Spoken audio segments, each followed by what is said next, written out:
Hello students, welcome in Anant classes. तो इस video में हम सॉल्यूशन चैप्टर के जो कोलिगेटिव प्रॉपर्टीज पढ़ी है, अणुसंख्यक गुणधर्म पर बेस कुछ क्वेश्चंस करेंगे जो कि प्रीवियस ईयर में AIPMT नीट और जेई में आ चुके हैं। तो सबसे पहले आपको क्या करना है, इनको खुद से सोल्व करने का ट्राई करना है, क्योंकि मैं डायरेक्ट थ्योरी के बाद डायरेक्ट क्वेश्चन पे आ गया, वो भी नीट जेई AIPMT के। और टिपिकल नहीं होते क्वेश्चन, अगर आपके सामने कॉन्सेप्ट क्लियर हो, आपने पढ़ा हुआ हो, तो वो इजी से हो जाता है। जैसे फर्स्ट क्वेश्चन है, जल के लिए KF, ठीक है, KF क्या है, यहाँ हिमांक अवनमन स्थिरांक की वैल्यू दे रखी है 1.86 डिग्री सेंटीग्रेड मोलर इनवर्स। यदि 5 ग्राम Na2SO4 45 ग्राम H2O में मिलाया जाए तो हिमांक में 3.82 डिग्री सेंटीग्रेड का परिवर्तन होता है। Na2SO4 के लिए वांट ऑफ फैक्टर की गणना अपन को करनी है। यहाँ क्या किया गया है, 5 ग्राम Na2SO4 को 45 ग्राम पानी के अंदर डाल दिया गया है, ठीक है। तो अपन को क्या गया, हिमांक में दे रखा, ओनमन दे रखा डेल्टा TF 3.82 डिग्री सेंटीग्रेड। तो I की वैल्यू ज्ञात करनी है, जैसा कि अपन को सीधा सा फॉर्मूला पता है। हिमांक में ओनमन पढ़ते वक्त क्या पढ़ा था, delta TF equal to I KF M, ठीक है। I क्या है, वांट ऑफ फैक्टर, हिमांक अवनमन स्थिरांक, M क्या है, मोललता। मोललता क्या होती है, विलय के मोल अपन विलायक का भार किलोग्राम में। डेल्टा TF हिमांक में परिवर्तन, तो कितना है, 3.82 डिग्री सेंटीग्रेड। I की वैल्यू कितनी है, अपन को फाइंड करनी है। KF की वैल्यू कितनी है, 1.86। मोललता क्या आएगी, मोललता क्या होती है, विलय के मोल अपॉन विलायक का भार केजी में। विलय के मोल कैसे निकालेंगे, विलय क्या है यहाँ पे, Na2SO4। विलय के मोल क्या होता है, ग्राम में भार बट्टा अणुभार, तो 5 बट्टा Na2SO4 का अणुभार देखो अपन, Na2SO4, इसका मोलर मास क्या होगा, Na का सोडियम का 23 2 46 प्लस सल्फर का 32, ऑक्सीजन का 16 × 4 64 प्लस 64, तो यह आएगा 142, ठीक है। तो अपॉन में 142 डिवाइड बाई, इसका वेट देखेंगे किलोग्राम में, किसका, विलायक का वेट है ये, ठीक है। मोललता किससे निकलती, विलायक का वेट, तो कितना, 45 ग्राम। इसको किस में कन्वर्ट करेंगे, किलोग्राम में, तो किससे डिवाइड करेंगे, तो 1000। इसको सोल्व करेंगे तो ये आएगा 5/142 इंटू 1000/45, ठीक है। इस वैल्यू को अपन यहाँ पुट कर देते हैं, तो ये क्या आएगी, 5/142 इंटू 1000/45। अब यहाँ से I की वैल्यू निकालेंगे अपन, तो I क्या हो जाएगा यहाँ से, इक्वल टू, ये सब वैल्यू इधर आ जाएगी, 3.82 into 142 into 45 upon 1.86 into 5 into 1000, ठीक है। आप इसको सोल्व करना, सोल्व करने पर ये वैल्यू आ जाएगी नियर अबाउट 2.63। I की वैल्यू कितनी आ जाएगी, इसको सोल्व करने पर 2.63। मैं सोल्व नहीं कर रहा हूँ क्योंकि पहले कर चुका हूँ मैं, तो 2.63 इसकी वैल्यू आ जाएगी, तो आंसर आ जाएगा C, ठीक है।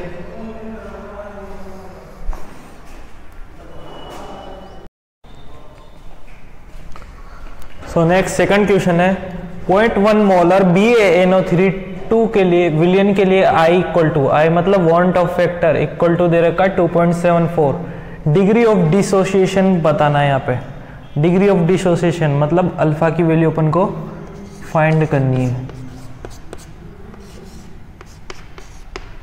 ठीक है। तो अल्फा, डिग्री ऑफ एसोसिएशन क्या होता, I-1 अपॉन N-1, ये लिखा था, ठीक है।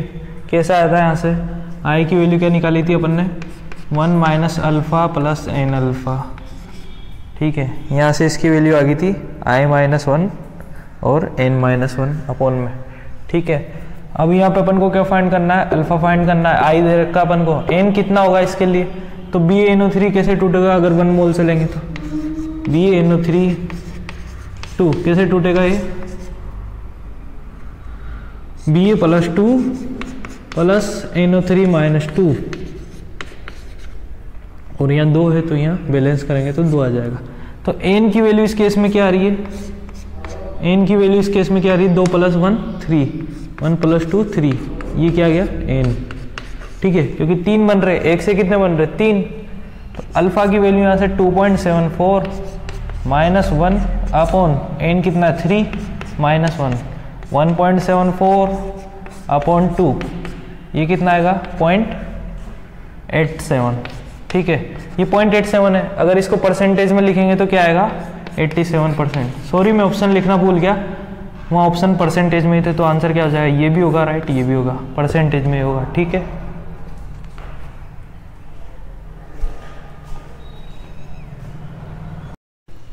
सो नेक्स्ट क्वेश्चन है, हिमांक के अवनमन होते समय निम्नलिखित में से क्या साम्य अवस्था में होते हैं?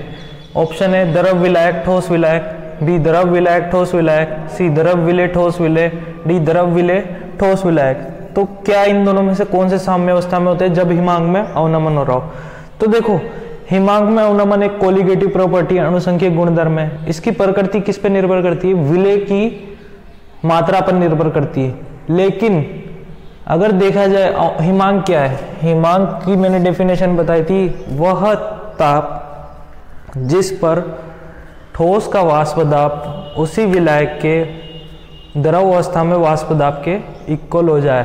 तो देखो इस डेफिनेशन से क्या निकल रहा है कि जो हिमांक में अवनमन है तो उसके वक्त विलय थोड़ी ना साम्य अवस्था में होगा, विलय का तो कोई रोल ही नहीं है, विलय तो क्या है डिजोल्व हो रहा है।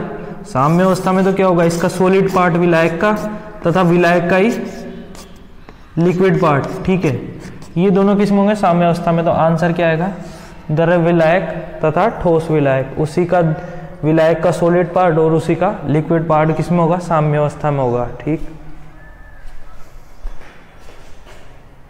नेक्स्ट क्वेश्चन है, किसी वीक इलेक्ट्रोलाइट्स AX/BY के लिए डिग्री ऑफ डिसोसिएशन A होगी। तो डिग्री ऑफ डिसोसिएशन को अपने अल्फा लिखा था, इसने क्वेश्चन में A लिख दिया, उसकी वैल्यू पूछा है AX/BY के लिए क्या होगी। तो जैसा कि मैंने बताया था आपको, अगर एक दुर्बल इलेक्ट्रोलाइट्स हो तो ये किस तरीके से टूटेगा, अगर इस तरीके से टूटता है तो इसके लिए अपन ने देखा था डिग्री क्या होती है, अल्फा की वैल्यू क्या देखी थी I-1/n-1। या n क्या है ये, इस केस में क्या होगा, ये कैसे टूटेगा AX/BY, इसका अपघटन कैसे होगा, आयनिक है क्योंकि ये, तो कैसे टूटेगा XA++Y- और इसके कितने +B- और इसके कितने y। ठीक है, बैलेंस करने पर ही होगा। तो इसके लिए n की वैल्यू क्या होगी, यहाँ पे n इक्वल टू क्या हो जाएगा x+y। तो इसने अल्फा को a बोला है क्वेश्चन के अकॉर्डिंग, तो a इक्वल टू क्या होगा I-1/x+y-1। ठीक, n की वैल्यू यहाँ से आ जाएगी। तो आंसर कौन सा सही हो जाएगा, डी ऑप्शन अपना करेक्ट हो जाएगा। आपको ये समझ में आ गया होगा, इजी क्वेश्चन है। अब देखो नेक्स्ट क्वेश्चन है, अगर 13.44 ग्राम CuCl2 copper chloride 1 kilogram water में जल में मिलाया जाता है तो क्वथनांक में उन्नयन ज्ञात करना है। और अपन को वैल्यू दे रखी Kb equal to 0.52 kilo molar inverse, molar mass दे रखा है कॉपर क्लोराइड का 134.4 ग्राम पर मोल। ठीक है, तो अपन को यहाँ क्या ज्ञात करना है, क्वथनांक में उन्नयन डेल्टा Tb, ये किसके इक्वल होता है Kb इंटू m। m क्या है यहाँ पे मोललता, और I भी आएगा यहाँ I into Kb into m।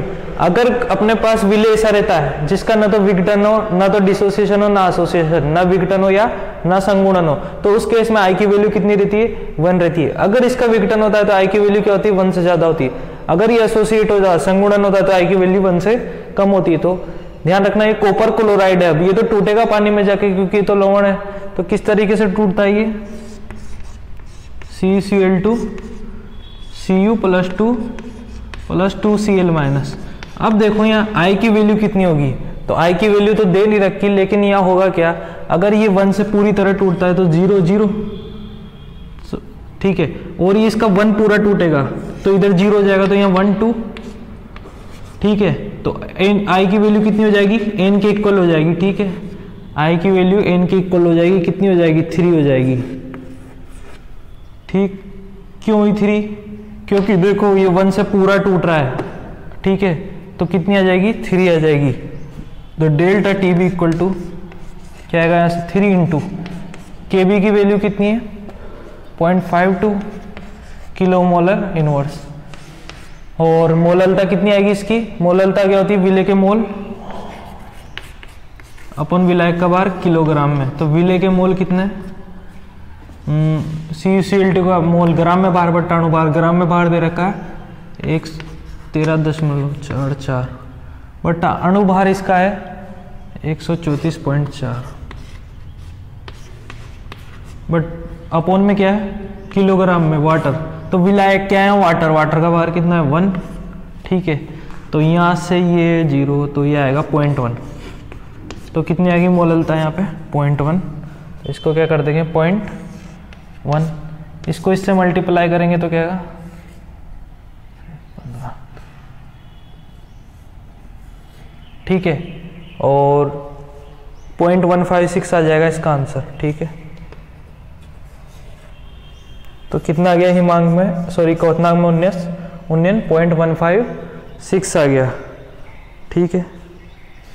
इसको इक्वल अगर ऑप्शन में ये भी हो सकता है ये 0.16।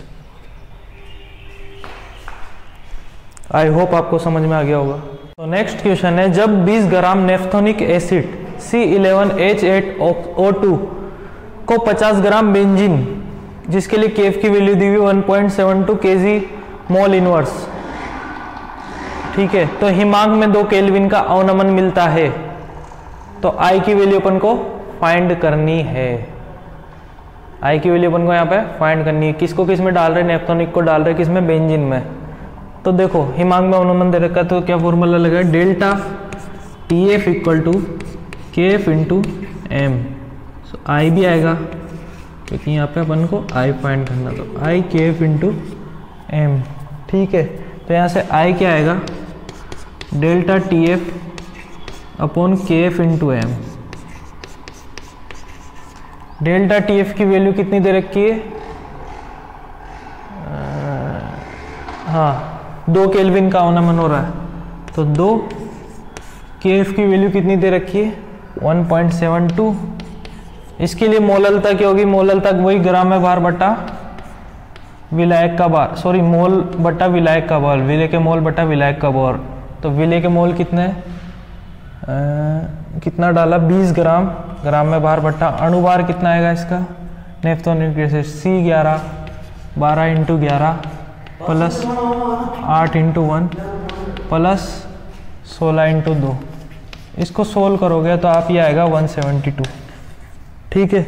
इसको आगे देखो, यहाँ लिख देता हूँ मैं 172 अपॉन विलायक का भार किलोग्राम में, तो 50 ग्राम, इसको किससे डिवाइड करेंगे 1000 से, ये वैल्यू यहाँ पुट कर देंगे, तो क्या लिखेंगे 20/172, ये 1000 ऊपर चला जाएगा इंटू 1000 अपॉन 50, इसको सोल्व करेंगे तो ये आएगी वैल्यू 0.5 के इक्वल, ठीक है। डायरेक्ट लिख देता हूँ, ये आप सोल्व कर लेना, तो आंसर आएगा A। ओके, आपको ये समझ में आ गया होगा, बहुत इजी क्वेश्चन है।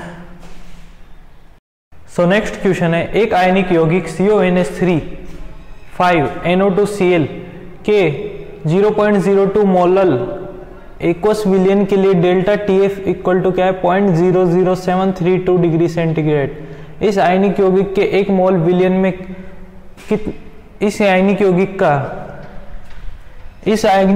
के 1 मोल विलियन में कितना आयन देंगे। अगर इस आयनिक यौगिक का मैं 1 मोल ले लूँ तो ये विलियन में कितने आयन देंगे। तो अपन को क्या फाइंड करना है यहाँ पे, ये कितने एन की वैल्यू फाइंड करनी है। तो देखो मैंने आपको बताया था जैसे कि Na2 विकसित हुआ तो क्या बनता है ये बनता है Na, ठीक है। तो यहाँ n था, तो यहाँ पे ये क्या है n इक्वल टू क्या है, अगर ये 1 इक्वल टू 0, अगर ये पूरी तरह से 0 डिजोल्व हो जाए a के, तो i इक्वल टू क्या हो जाएगा n। ये समझ में आ गया होगा ये चीज़ मैं क्या कहना चाह रहा हूँ। अपन ने n की जब डिसोसिएशन किया था पूरी तरह से डिसोसिएशन नहीं हुआ था तो n की वैल्यू यूज़ की थी, पर यहाँ i इक्वल टू n होगा। क्यों? क्योंकि पूरी तरह से टूट रहा है, तो यहाँ पे भी अपन लगभग i की वैल्यू किसके इक्वल आएगी n के। तो डेल्टा TF इक्वल टू क्या है I इंटू KFM